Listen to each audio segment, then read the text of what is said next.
Welcome to The Secrets of Success. By following the proven techniques of the guests who appear on this series, you'll learn that even successful people run into detours and failures, and how you can apply their success techniques to change your life. You're now listening to the most unique show on radio, the show dedicated to making you a success. Chris Farrell wants you to have a purpose and a paycheck. Let's find out more. Chris, thanks for being with us today. Oh, well, thank you for having me.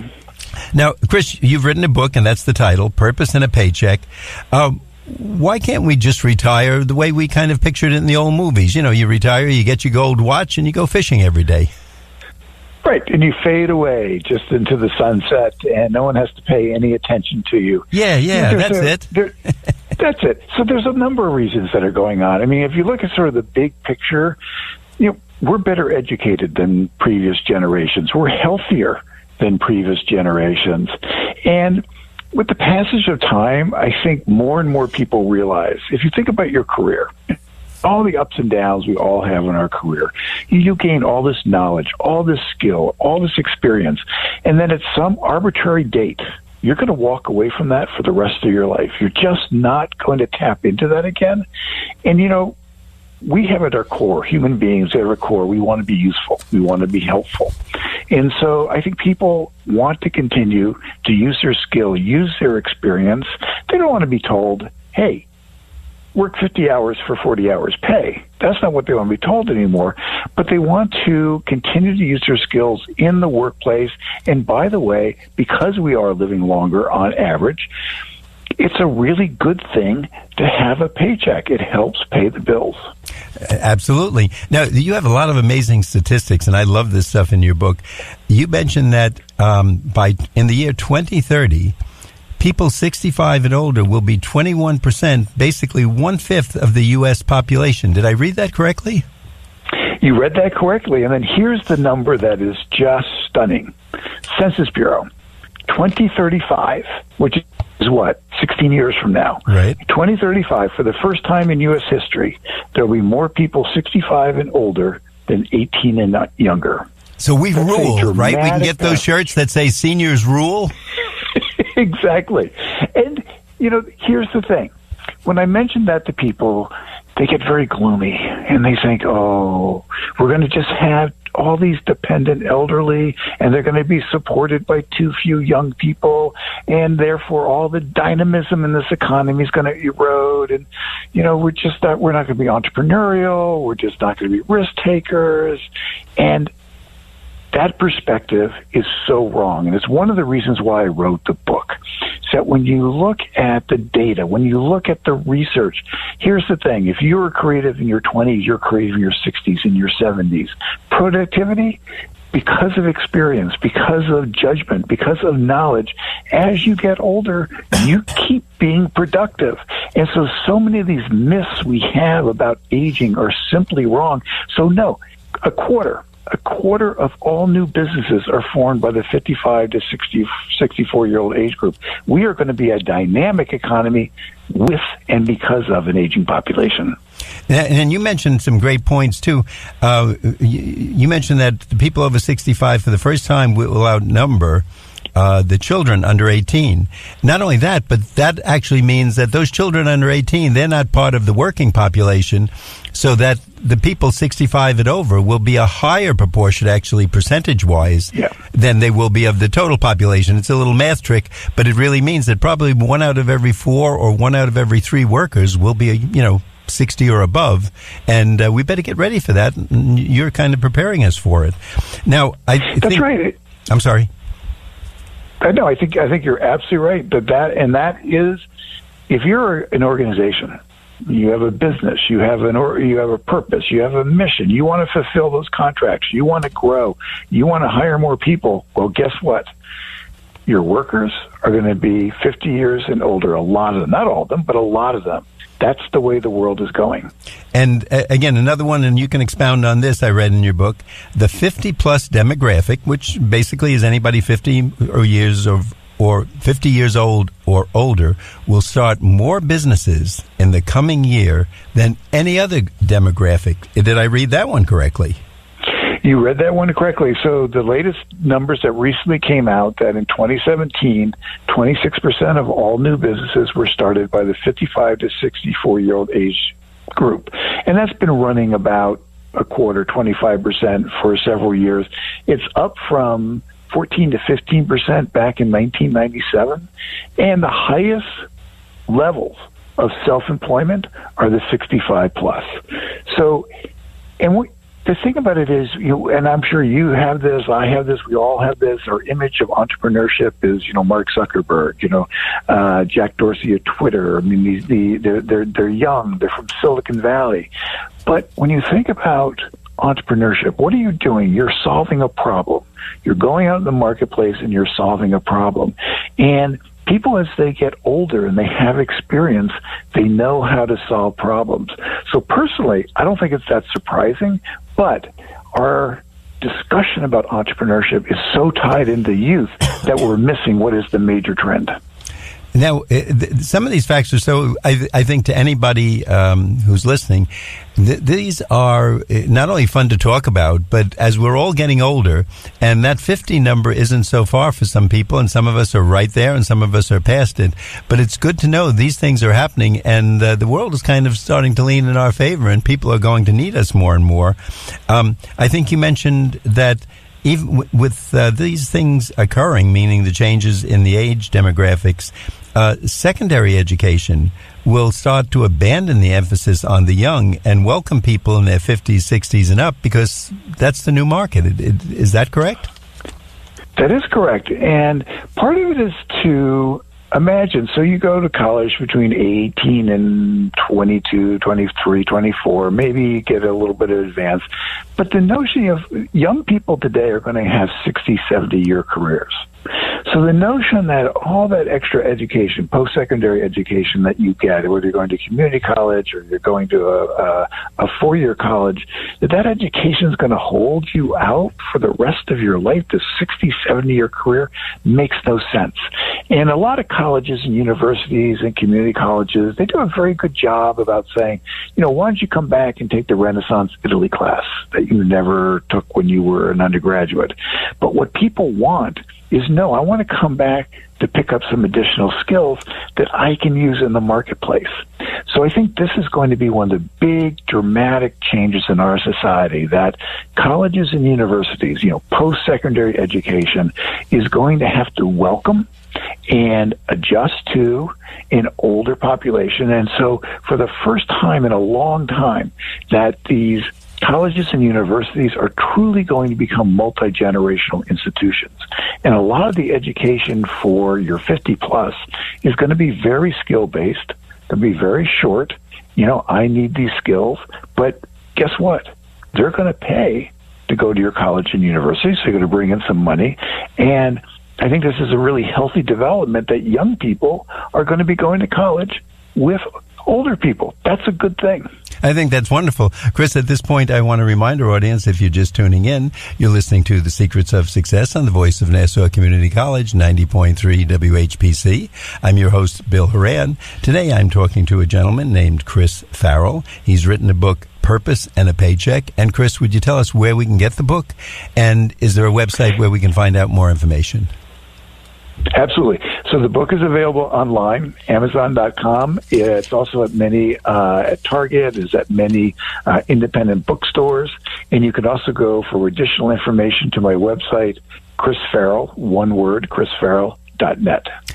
Chris, another statement I read in your book, and this might get us a little worried. You said full-time retirement, being really retired, as we've pictured in the old movies, may actually be hazardous to our health. Why is that?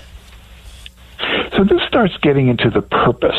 If you think about work, and we always talk about work as, it's an income and you have your job, but work is a community. So people care whether or not you show up. And it's a community, so you have gossip, and there are people you like, there are people you don't like. So one of the advantages of work is that it fights against one of the biggest dangers that many people face as they enter their elder years, which is loneliness or social isolation. So work's a community.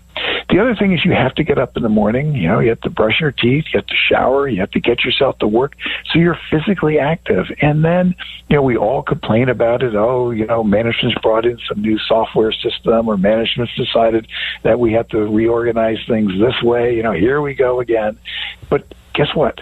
You're learning something new. You're what is Hercule Poirot? I love the Agatha Christie series. You have to use those little gray cells, and so it's often very hard to separate out. Is it healthier people that are working longer, or does working longer help make you healthier? But there's very good recent research that suggests, working longer helps make you healthiher because you have to be physically active and mentally active. And I remember a senior friend of mine once talking about, with sadness, that as she grew older, a lot of her friends had passed on.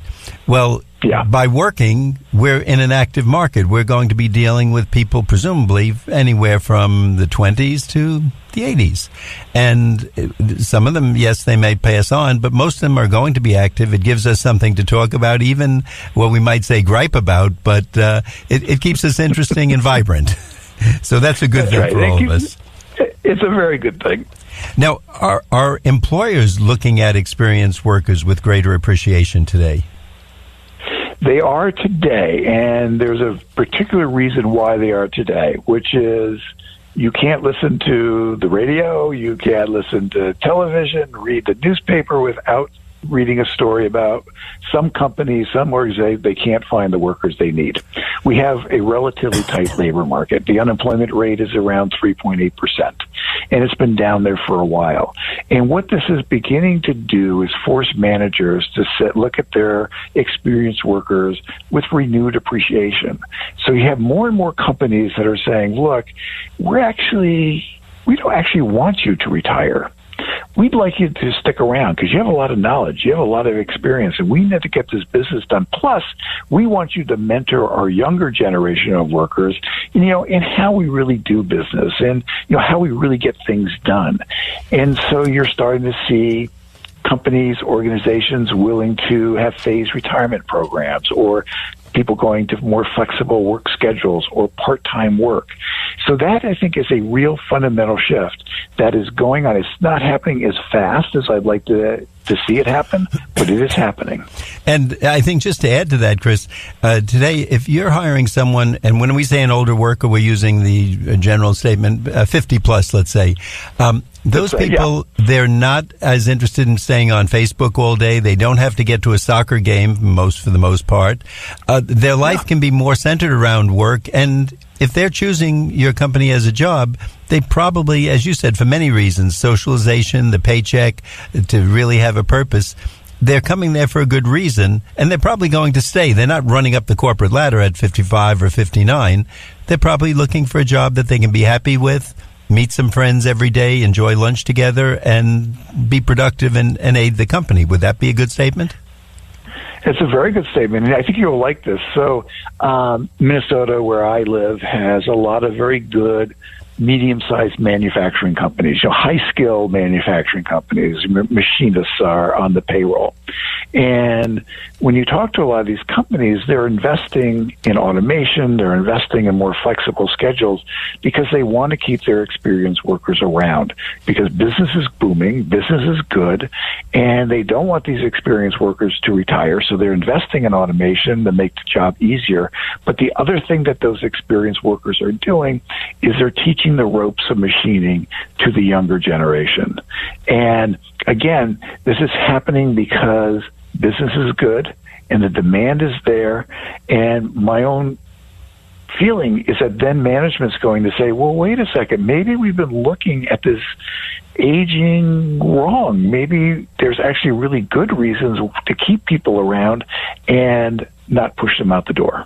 Chris, we want to learn more about Purpose and a Paycheck, but at this point in the show, we're going to take a brief break. But before we do, we want to remind our listeners that you're listening to The Secrets of Success on the voice of Nassau Community College, 90.3 WHPC. I'm Bill Horan, and today we're talking to Chris Farrell, author of Purpose and a Paycheck. We'll be right back after this brief break. I'm a college student and could use advice about my student loan. I had to leave school and go to work. Now I have to pay back student loans for a degree I don't have. Fortunately, I found assistance. Back in college, I figured they wouldn't lend me more than I could easily pay back. Boy, was I wrong. Thankfully, I got the help I needed to pay back my loan in full. Sound familiar? The good news is that student loan repayment options are available. We're the NFCC, the National Foundation for Credit Counseling, a nonprofit organization with member offices nationwide that provide comprehensive financial reviews and student loan counseling. NFCC certified consumer credit counselors provide one-on-one financial counseling and can help you evaluate options for making student loan payments, reducing interest, debt consolidation, or even loan rehabilitation. Call 877-406-6322 or visit us online at studentloanhelp.org.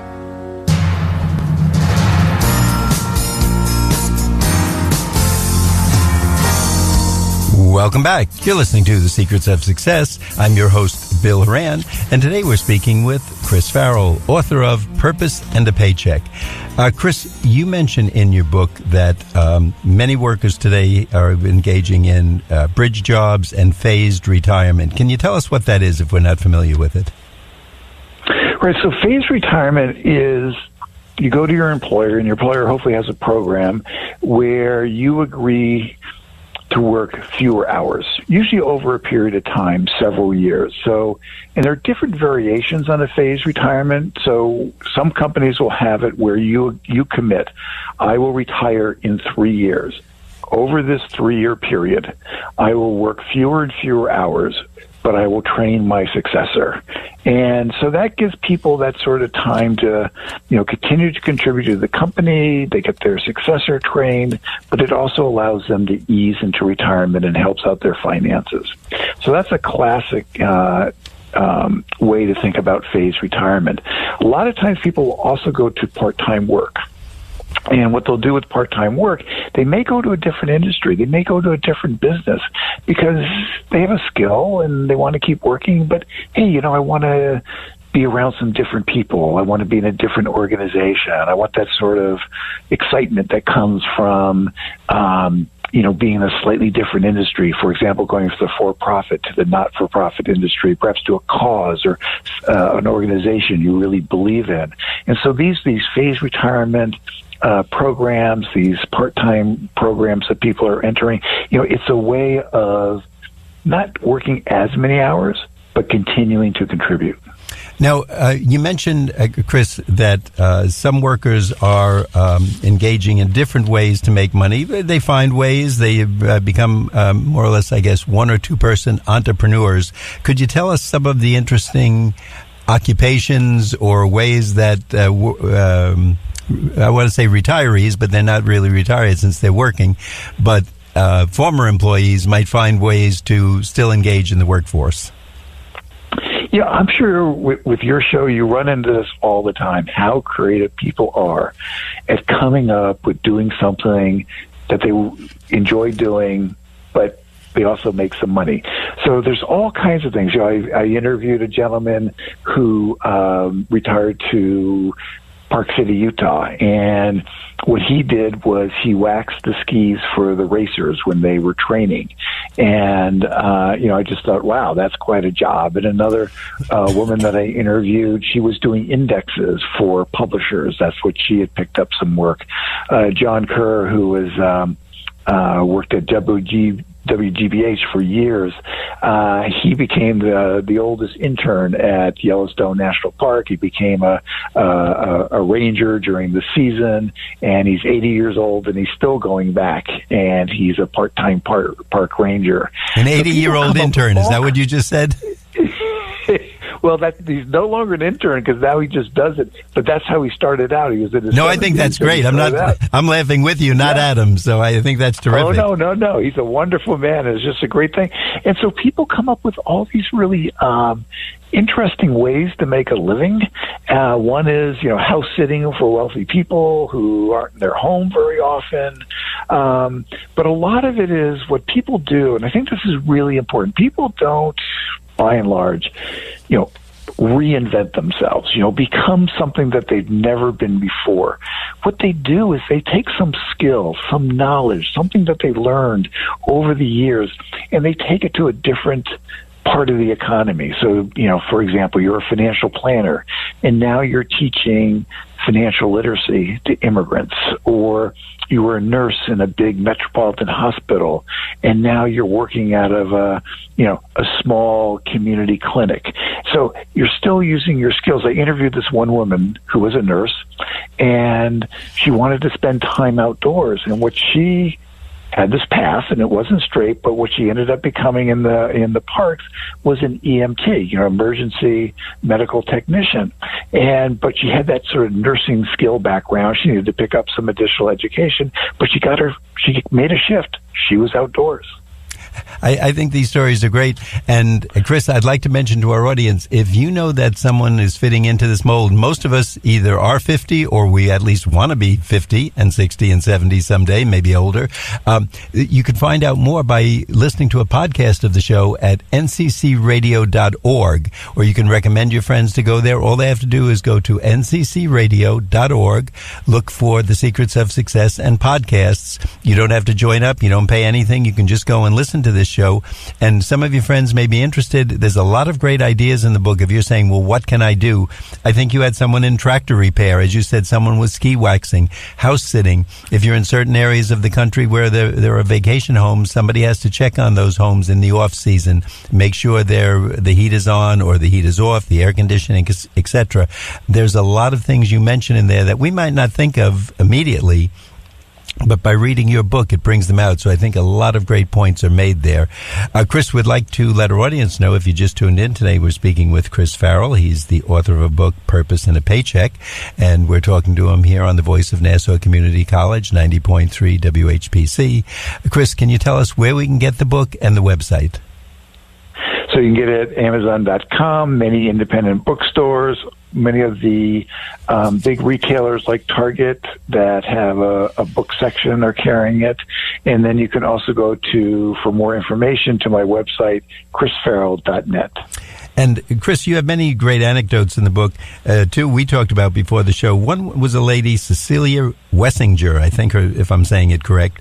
And that's right. Although the name doesn't sound like it would be appropriate for the job, she wanted to open up an Asian noodle bar. Is that right? That's right. So she had this dream for a long time. Her parents were from Taiwan. She was born in Japan, and then she came to the U.S. and grew up in New York as a young person and moved around and ended up in Tulsa, Oklahoma. And right around her 50s, lost her job, and she had that dream of this noodle shop. And one of the things I love talking about her is she experimented with it. And there was a local chef that was helping her along and was very successful running her business. And this local chef then finally said to her, you are so good at talking with customers. You're just so good at making connections. I just don't see you back in the kitchen running a restaurant that way. And she said, she had to agree. Cecilia had to agree. And Cecilia is a connector. She's a good connector. So she's creating a number of businesses, some in the consulting, some getting community organizations to talk to each other. She's experimenting with different kinds of nonprofit organizations. And she's working with the Kaufman Foundation, which is a foundation that focuses on entrepreneurship. And so she's really in the space of networking and connections and getting people to talk to each other to improve their community, and at the same time, make some money. I think that's absolutely wonderful. But what I love about her story is she had this dream, she experimented, she realized that wasn't quite the right dream for her. She listened, she got some feedback, and then everything kind of clicked. And now she's an entrepreneur pursuing her dream of being a connector. And that's why I wanted you to bring that out, too, because sometimes it may not be the initial direction we start off, but by getting out in the field and trying something and doing something, and we talked about the other story, too. I'm going to ask you about that in a few minutes. But we never know at what time in life this is coming. Someone just told me their company was letting go 12 executives. Now, I'm sure that day when they walked into work, they had no idea they were going to be let go at the end of the day. But it would be a kind of a good idea for everybody to prepare. What if that day is coming, whether it's 3 months from now or a merger or a downsizing or whatever happens? What would you do next? What would you like? And this book, Purpose and a Paycheck, by our guest, Chris Farrell, really highlights those points and brings them out.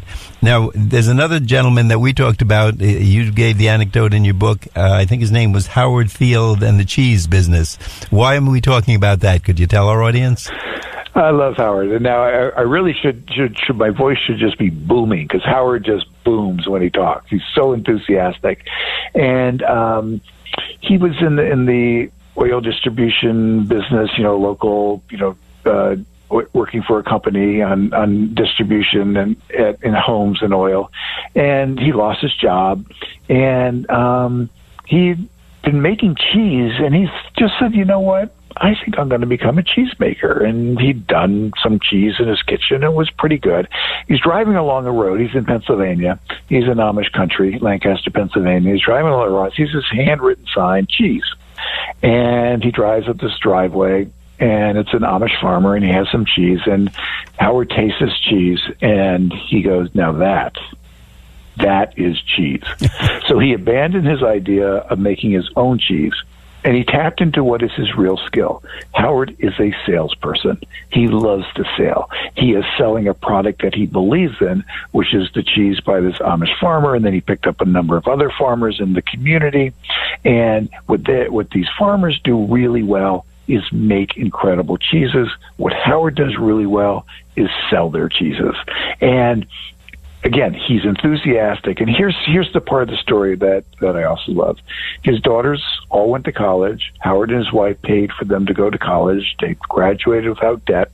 So Howard has to work. He doesn't have much in retirement savings, so he has to work. And he has no regrets about that. But at the same time, Howard loves what he's doing. He just loves it. So that's why I call this book Purpose and a Paycheck. So many of us have to keep working. We need that paycheck. We need that income coming in. So the search, then the excitement part, the part to embrace is, what is your purpose? What is it that's going to make it fun to get up in the morning and go to work? Chris Farrell, we want to thank you for being with us today. I want to remind our audience the book is Purpose and a Paycheck. Chris, what is the website? ChrisFarrell.net. Easy enough to remember, and that's Farrell, Farrell, ChrisFarrell.net. If you're looking for the book, it's Purpose and a Paycheck. And if you want to re-listen to the show, or if you didn't hear all of it, you can go to nccradio.org. Chris, thanks so much for being with us today. We want our audience to know that you've been listening to The Secrets of Success on the voice of Nassau Community College, 90.3 WHPC. I'm your host, Bill Horan, asking you to please join us again next week at the same time when we will continue our journey to success.